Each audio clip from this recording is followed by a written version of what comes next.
Welcome to Eagles, Globes, and Anchors, the strategically minded podcast of the Marine Corps War College, covering the intersection of strategy, security, and warfare. Welcome to Eagles, Globes, and Anchors, the strategically minded podcast of Marine Corps University. Today we're discussing information warfare and how our U.S. legal requirements leave us vulnerable. My guest today is Dr. Jill Goldenziel. Dr. Goldenziel is Associate Professor of International Law and International Relations at Marine Corps University's Command and Staff College. There, she teaches international law, the law of war, and national security. She's also an affiliated scholar at the University of Pennsylvania's Fox Leadership International Program. Dr. Goldenziel's scholarship focuses on international law, U.S. and comparative constitutional law, human rights, refugees and migration, information warfare, and law and religion. She's currently working on a book on how the politicization of refugee crises threatens national security, as well as several projects on the use of law as a weapon of war.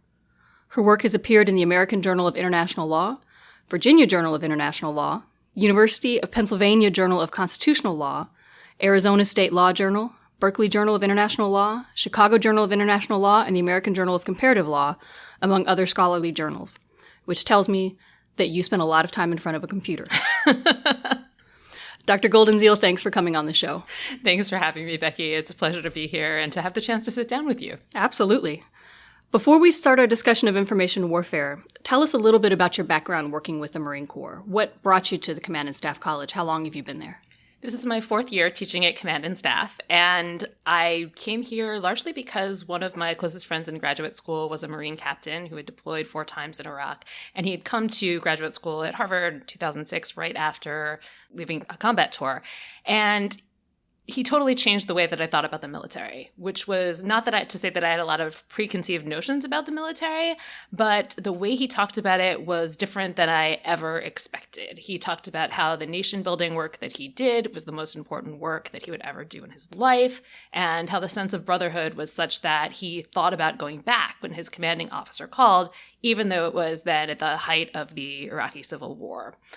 And so when this job posting for a job at Command and Staff College came out, I thought, wow, I've always wanted to be an academic whose scholarship had an impact in the real world. But this is a chance to do it in my teaching every single day. And here I am, and I get to do it, and it has been a wild ride. I had no military background other than my friend in graduate school and an old running buddy from high school, but it's been a wonderful deep dive. Mm-hmm. And I think we have a happy faculty overall because Yes. we know that every day we get to go to work and we get to help make professionals better at their profession, and it is incredibly rewarding. I've heard other universities described as a bunch of independent contractors with a common grievance over parking, and this is exactly the opposite of that. We are a team. Well, I've heard some grievances over parking too. Well, we compete for parking. So. So now, you recently wrote an article with Manal Shima in the University of Pennsylvania's Journal for Constitutional Law. I understand there's a précis of it that is available through the Krulak Center's website here on the MCU website. And in that article, you explore the challenges of both protecting free speech and privacy, core American values, while simultaneously protecting the U.S. from information warfare attacks. What brought you to this topic? I was reading an article in the Washington Post one Sunday, and it was about how Washington really delayed in combating Russian disinformation campaigns. And it talked about a State Department program to find people that were being targeted by Russian trolls who were targeting them with fake news. And the State Department had wanted to counter this false speech with true speech. And State Department lawyers quashed this program because the Privacy Act of 1974 prohibited the State Department from accessing the First Amendment data of Americans. And these are tweets we're talking about. So these are publicly available information for the most part. And yet the State Department still could not use it to target Russian disinformation campaigns. And I thought, well, this seems nuts. This seems crazy based on everything I know about a constitutional lawyer. It certainly bothers me as a national security professional. But our whole First Amendment doctrine is based on this idea of countering false speech with true speech. And so if our government can't do exactly what our First Amendment doctrine says we should be doing, then the marketplace of ideas is not functioning as it's supposed to. And that's the whole foundation of what much of our constitutional jurisprudence is based on. So, of course, as an academic, I then said, this is fascinating. I need to write an article about it. And I had a wonderful research assistant at the University of Virginia who is going to be a Navy JAG, Manal Chima. And she did such a good job as a research assistant that eventually I asked her if she would co-author the article with me. And 84 pages and 400 and some footnotes later, here we are. We were talking before we started recording this podcast that the beauty of law review or law journal articles is that half the page is footnote. So don't hear 84 pages and say, I'm not going to read that. It's much more reasonable than that. You'll have an entire page of footnotes. It's the beauty of the law journal way. There's also a 3-page executive summary on the BKIC website. So perfect. Much more digestible. So your article notes that the importance of the public square in our understanding of free speech and the vulnerability we face in the internet era. 2 questions. 1, what is the public square? I mean, that sounds nice, but I don't know what it means. But then also, how does the fact that we communicate online now in social media, how does that change our understanding of the public square? The Supreme Court's interpretation of the First Amendment is based on the idea of a public square and a marketplace of ideas. So the idea is very much just what it sounds like. A speaker would walk into a marketplace, get on a soapbox, talk, and then his or her ideas would be heard. And then another speaker would come and speak and talk, and everybody in the marketplace would be able to listen to those ideas, and eventually the truth and the best ideas would win out. The Supreme Court has based a lot of its jurisprudence, a lot of its First Amendment jurisprudence on this idea of the public square. The problem is that it doesn't apply well to the internet. The Supreme Court has called the internet the new public square, and it did so at a time before social media has taken off, I think, in the way that it really has today. And it doesn't account for the way that social media actually works. Social media has distinct characteristics that distort free speech, that distort the way that free speech would work in the public square. So, first of all, there's just too much information. There's more information than one person could take in at any given time, being fired at you at any particular time in the social media environment. The Russian doctrine of disinformation is based on this idea of a fire hose of falsehoods. It's just that. Speakers and listeners are being hit with a fire hose every time they're in a public square right now. And then speakers can target listeners in ways that they couldn't before. It's also less possible for listeners to identify the source of the speech than it used to be. So the relationship between the speaker and the audience is fundamentally changed on the internet in a way that it's not in a regular public sphere. And this changes how the First Amendment actually applies. A lot of Supreme Court doctrine, as I keep mentioning, is premised on the idea that true speech should be used to counter false speech. But there's actually been a lot of evidence that in the social media context, counter speech doesn't work so far. So if that's true, well then what does that mean for how we're supposed to combat this false speech that's harming our political system, causing electoral interference, or causing public disturbances in the U.S.? So that's really interesting. One, because of this premise that it seems that the public square or the marketplace of ideas, that there is this underlying assumption that one's free speech would be truthful, and that if it weren't to be truthful, there would be some mechanism, and that would be the exchange, that public exchange, that would help expose the falsehood or the disinformation, or maybe just the misunderstanding or misperception. I find a lot of times in conversations with people, they're not intentionally trying to mislead. They themselves have misunderstood something, and they're just parroting something that they had heard without any sort of a malicious intent. It is interesting, the way that social media is set up, or the internet in general, that it is both connecting and isolating. So it's not necessarily a public square in the sense of this idealized version, maybe that constitutional lawyers have talked about it, or the Supreme Court has considered it, that you actually are in relationship, in community, exchanging ideas. It is I'm on my phone or I'm sitting in front of my laptop and I don't know who you are or where you are, but these ideas are coming out. And I've even noticed now, even more respectable news outlets will publish articles without a date stamp on it. And so you won't know if the article that has whatever incendiary information from whatever part of the globe, if that happened yesterday or if that happened 5 years ago or 20 years. You don't know because the date even is gone and the author is sometimes removed and it's just information that's out there. Well, that's another problem, actually, because the Supreme Court has also tried to apply its doctrine related to traditional media to social media as well. And we don't have the same journalistic standards. The line between who is a journalist and who is a blogger is blurring day by day, too. I mean, we expect papers of record, New York Times, Washington Post, Chicago Tribune, whatever, to have the byline and to have a date at the top. And now it's becoming less common. It's also true that we have traditional newspapers that have websites, and then they have blogs, and then they have listservs. And so the line between, well, first of all, what is a paper of record and then what is not? What is something related to that? And who is a journalist that is schooled in particular ethical codes and who is not is also blurring day by day.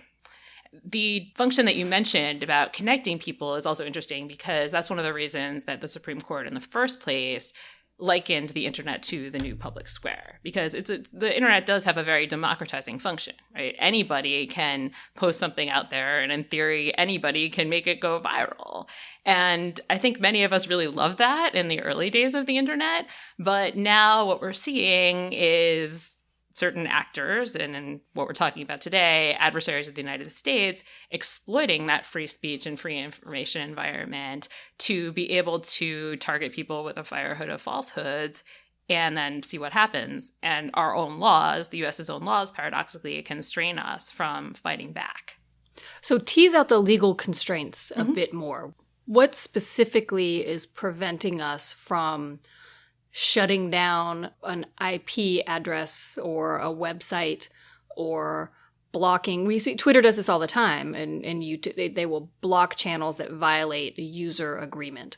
Why can't we counteract fake news or trolls in this way?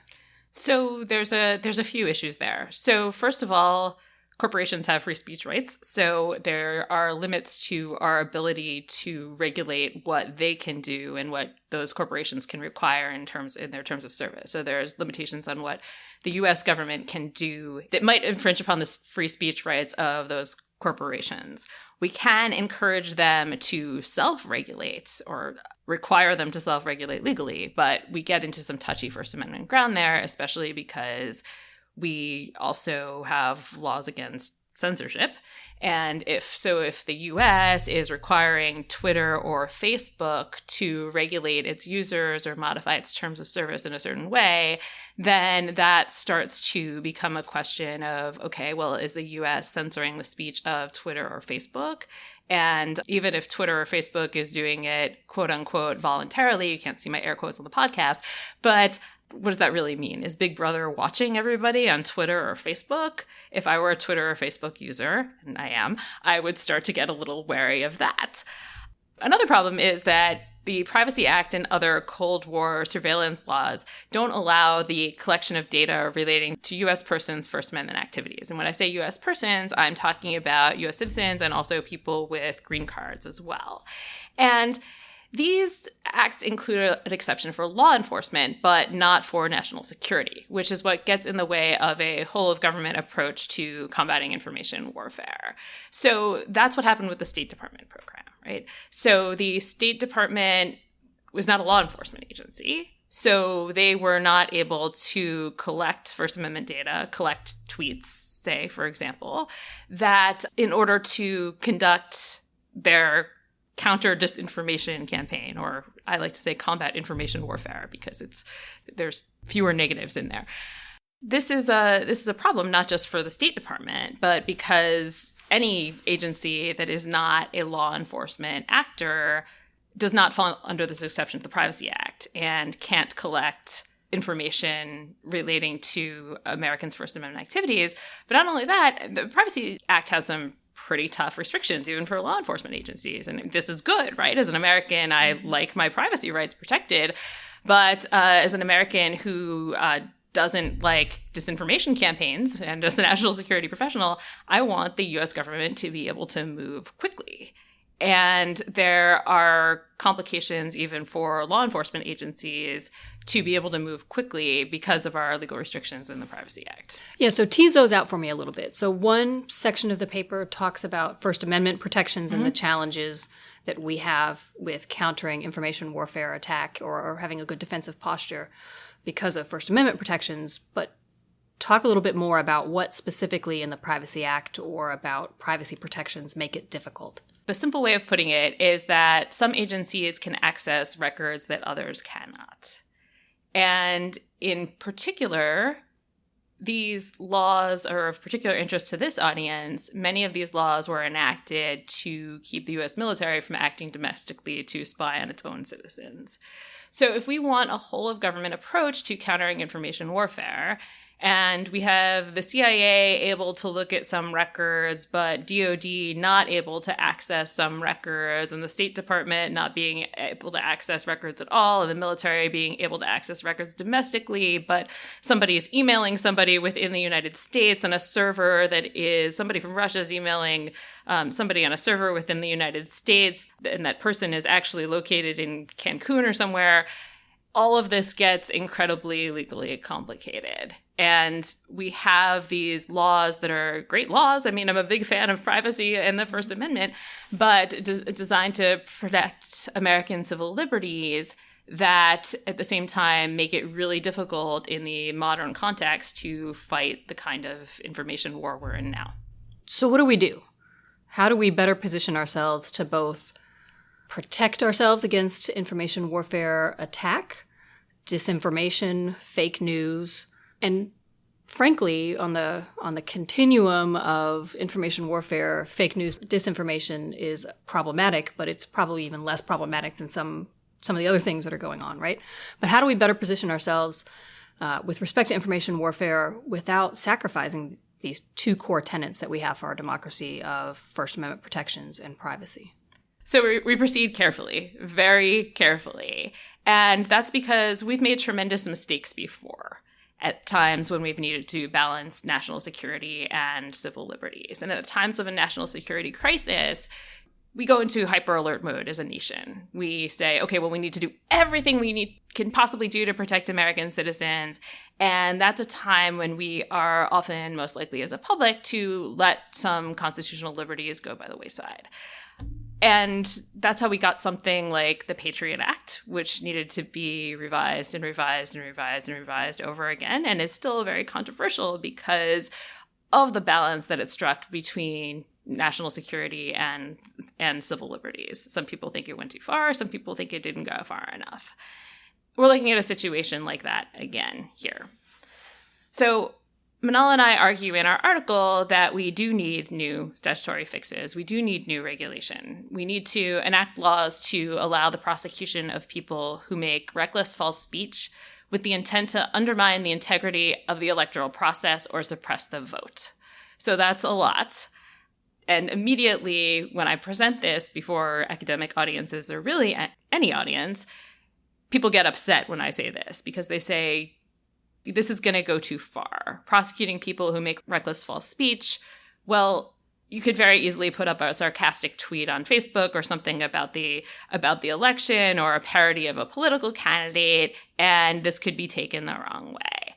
And we argue that this is a really high bar that we're setting, and it can be difficult to understand this if you're not familiar with criminal law, because the standard of recklessness and the standard of intent that would be necessary for a prosecutor to prove is extremely high.